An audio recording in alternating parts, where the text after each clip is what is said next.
নিজের ভিতরে একটি অ্যালার্ম সেট করে রাখা দরকার।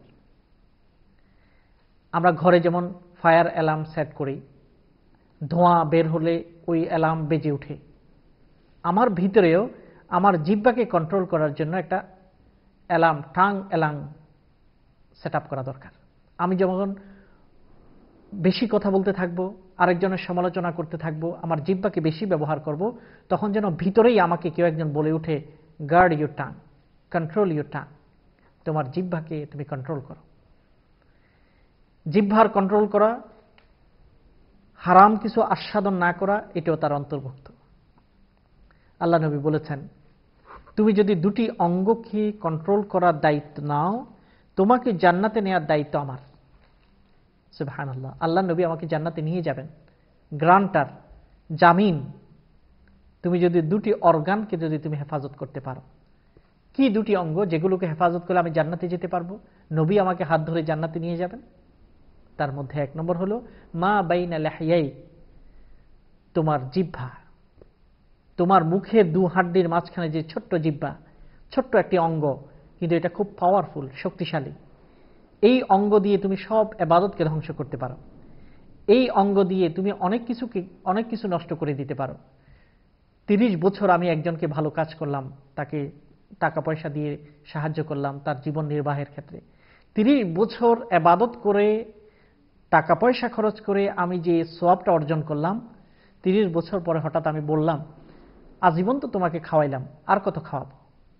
এই একটা ওয়ার্ড দিয়ে আমার 30 বছরের ইবাদতটাকে আমি নষ্ট করলাম। দেখুন, যেই কাজটি করতে আমার 30টি বছর লেগেছে, আর জিহ্বা দিয়ে এক কথা বলে আমি ধ্বংস করে দিলাম। জিহ্বা কেমন ডেঞ্জারাস! 50 বছর পর্যন্ত আপনি যার সাথে সংসার করেছেন, তাকে যদি একটি শব্দই বলেন যে আমি তোমাকে ডিভোর্স দিলাম, আনতে তালাকুন, তোমাকে তালাক দিলাম, তালাক হয়ে গেল।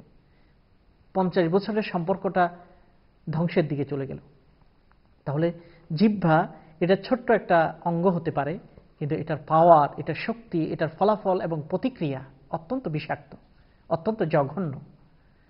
রমজানের প্রিপারেশনের প্রথম কাজ হবে আমরা আমাদের ভিতরে একটা টাং অ্যালার্ম সেট আপ করে নেব। যখন আমার জিহ্বা বেশি কথা বলবে, আরেকজনের সমালোচনা করবে, গল্পগুজব করবে, আড্ডা দেবে, তখন আমার জিহ্বাকে আমি বলবো, চুপ, থেমে যাও। এই অঙ্গ আল্লাহ নবী বলেছেন, এটাকে তুমি কন্ট্রোল করলে জান্নাতে যেতে পারবে। আল্লাহ নবী গ্রান্টার হয়েছেন, জামিন হয়েছেন। আর দ্বিতীয় নম্বর অঙ্গ হলো তোমার দু পায়ের মাঝে যে অঙ্গ আছে, অর্থাৎ লজ্জাস্থান। লজ্জাস্থানকে যদি তুমি হেফাজত করো, জেনা, বেবিচার, অশ্লীলতা, খারাপ কাজ থেকে যদি নিজেকে বাঁচাতে পারো পুরো জীবন কষ্ট করে, তাহলে আমি তোমাকে জান্নাতে নেওয়ার জন্য গ্রান্টার হব। এই দুটি অঙ্গকে আমরা ঠিক করে নেব। সিয়াম সাধনার প্রথম দিন থেকে, পয়লা রমজান থেকে যদি আমরা পরিপূর্ণ সওয়াব পেতে চাই, তাহলে আমাদের জিহ্বা কন্ট্রোল করতে হবে, আমাদের লজ্জাস্থানকে কন্ট্রোলে রাখতে হবে, যাতে করে কোনো অন্যায় আমরা না করি। বিশেষ করে জিহ্বা। আল্লাহ নবীকে একজন সাহাবী এসে জিজ্ঞাসা করল, ইয়া রাসূলুল্লাহ, আমার ব্যাপারে আপনি সবচেয়ে বেশি কি বিষয়ে ভয় করেন? আমার কোন ব্যাপারে বেশি সতর্ক থাকা উচিত? আল্লাহ নবী তার জিহ্বাকে ধরলেন, নিজের জিহ্বা ধরে বলেন, হাযা, এই জিহ্বা, এটাকেই সতর্ক রাখতে পারলে, এটাকেই কন্ট্রোল রাখতে পারলে তুমি নিরাপদ। আল্লাহ নবী বলেছেন, মুমিন হয়তো ইয়াতাকাল্লামু খায়রান আও লিয়াসমুত, হয়তো কথা বললে ভালো কথা বলে, নতুবা চুপ থাকে। আর যে ব্যক্তি বেশি চুপ থাকে, কথা কম বলে, সে ব্যক্তি মুক্তি পেয়ে গেল। একজন সাহাবী এসে জিজ্ঞাসা করল, মান নাজাত, হে আল্লাহ নবী, সালভেশন, নাজাত কিভাবে অর্জন হবে, মুক্তির উপায় কি? আল্লাহ নবী 3টি কথা বলেছেন, 3টি উপদেশ দিয়েছেন, 3টি অ্যাডভাইস। 1 নাম্বার, আমসিক আলাইকা লিসানাক, তোমার জিহ্বাকে কন্ট্রোল করো। কথা গুনে গুনে বলো, মেপে মেপে কথা বলো। কথা দিয়ে কাউকে কষ্ট দেবে না, মিথ্যা বলবে না, অপবাদ দেবে না, সমালোচনা করবে না, খারাপ কিছু দিকে নিয়ে যাবে না। একটা কথা পুরো একটা দেশকে ধ্বংস করতে পারে, একটা কথা একটা দেশকে মুক্তি দিতে পারে, একটা কথা একটা কমিটিকে সরকার করে দিতে পারে, একটা কথা একটা পরিবারকে ধ্বংস করতে পারে, একটা ওয়ার্ড, একটা শব্দ। এই জন্য আল্লাহ নবী বলেছেন, মুক্তির উপায় কি? 1 নাম্বার, তোমার জিহ্বাকে তুমি নিয়ন্ত্রণ করো। 2 নাম্বার, ওয়াল ইয়াসাআকা বাইতুক, তুমি বেশি ঘরে থাকো, বাইরে গিয়ে বেশি আড্ডা দেবে না। অনেকে আমাদের ভাইদের অভ্যাস, পুরো রাত রেস্টুরেন্টে কাজ করে বাকি সময়টা ক্যাসিনোতে গিয়ে আড্ডা দেন, রেস্টুরেন্টে বসে আড্ডা দেন, বাইরে বাইরে ঘুরেন, স্ত্রীর কোনো খোঁজ খবর রাখেন না, পরিবারের কোনো খোঁজ খবর রাখেন না, দিনের বেলায়ও বাইরে চলে যান কাজে কিংবা আড্ডায়, তাহলে নিজের পরিবারের ব্যাপারে তোমার খোঁজ খবর নেই। বেশি সময় নিজের ঘরে থাকো, পরিবারে থাকো, ভালো কাজে থাকো। আর 3 নম্বর হলো ওয়াল ইয়াবেকি আলা খাতিআতিকা, ভুল ত্রুটি যা করেছো, পাপ যা করেছো, সেই জন্য আল্লাহর কাছে কাঁদো। চোখের পানি জাহান্নামের আগুনকে নিভিয়ে দেয়। 1 ফোঁটা পানি, আধা ফোঁটা পানি এই দুনিয়াতে আল্লাহর ভয়ে যদি তুমি ফেলে দাও, সেই ফোঁটা পানির এতই পাওয়ার এবং শক্তি আখিরাতের আগুনকে, জাহান্নামের আগুনকে নিভিয়ে দেবে।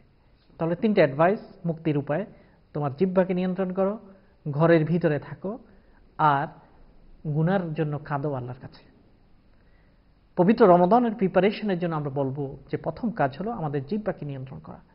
রমাদান আসার আগে থেকেই যদি আমরা নিয়ন্ত্রণ করি, রমাদানের প্রথম দিন থেকে আমাদের রোজা পরিপূর্ণ হবে। আল্লাহ নবীর এই কথাটা বুখারী শরীফের এই হাদিসটি মনে রাখা উচিত যে অনেক মানুষ রোজা রাখে, রোজা রেখেও নিজের জিহ্বাকে যে নিয়ন্ত্রণ করতে পারল না, নিজের খারাপ কাজকে যে বন্ধ করতে পারল না, আল্লাহর এই ধরনের রোজার কোনো দরকার নেই। বুখারীর হাদিস, বিশুদ্ধ হাদিস। তাহলে আমি রোজা রাখলাম, সারাদিন না খেয়ে কষ্ট করলাম, এখন তো খুব লম্বা দিন, এত কষ্ট করব, কিন্তু আমার জিহ্বাকে নিয়ন্ত্রণ করতে না পারার বসে আড্ডা দিলাম। আমাদের সমাজে তো এখন নিয়ম যে রোজার দিন না খেয়ে থাকি, সময় কাটে না, বসে শুরু করলাম কষে আড্ডা। আর আড্ডা মানেই হচ্ছে আরেকজনের সমালোচনা। যেই আড্ডাতে আরেকজনের কথা নিয়ে ঘাটাঘাটি করা হয় না, রাজনৈতিক সমালোচনা, কমিউনিটির সমালোচনা অথবা ব্যক্তিগত সমালোচনা যেই আড্ডাতে হয় না, সেই আড্ডা তো জমেও না। শয়তান সেখানে মধু ঢেলে দেয়। যখন গীবত করে কেউ সমালোচনা করে তখন মধু ঢেলে দেয়, আরো মজা লাগে, খুব আগ্রহের সাথে, জজবার সাথে সে বলতে থাকে। তাহলে আড্ডা দিতে যাওয়ার মানেই হলো আমাদের গুনার দিকে চলে যাওয়া। এই কারণে রমজানের প্রিপারেশনের জন্য আজকে আমরা যে সাজেশন আমি আমাকে দেব, আপনাদেরকে দেব, সেটা হলো আমরা আমাদের জিহ্বার নিয়ন্ত্রণের ব্যাপারটা শিখি, যাতে করে রমজান আসার আগেই আমাদের জিহ্বাটা নিজেদের কন্ট্রোলে চলে আসে। রমজানের প্রথম দিন থেকেই আমাদের রোজা পরিপূর্ণ হয়। এমন কোনো রোজা যেন না হয় যেটা আল্লাহ আমাদের কাছে চান না। এমন রোজা হোক যেটা আল্লাহর কাছে প্রিয় এবং আল্লাহ নবীর আদর্শ অনুযায়ী হয়। আল্লাহ পাক আমাদের সকলকে তৌফিক দান করুন। আমিন। প্রিয় ভাই বোনেরা, আমাদের সম্মানিত মেহমান যে কথাটি বলেছেন, জিহ্বার হেফাজতের প্রচেষ্টা আমরা আজকে থেকে, এই মুহূর্ত থেকে শুরু করবো ইনশাআল্লাহ। তার মাধ্যমে একটি উত্তম মানুষ হব, যে উত্তম মানুষগুলো দিয়ে একটি উত্তম সমাজ আমরা বিনির্মাণ করতে সক্ষম হব। ছোট্ট একটা বিরতি দিতে যাচ্ছি, আবারও ফিরছি কিছুক্ষণ পরেই ইনশাআল্লাহ আপনাদের সাথে। ততক্ষণ পর্যন্ত আমাদের সাথে থাকবেন। ফি আমানিল্লাহ। আসসালামু আলাইকুম।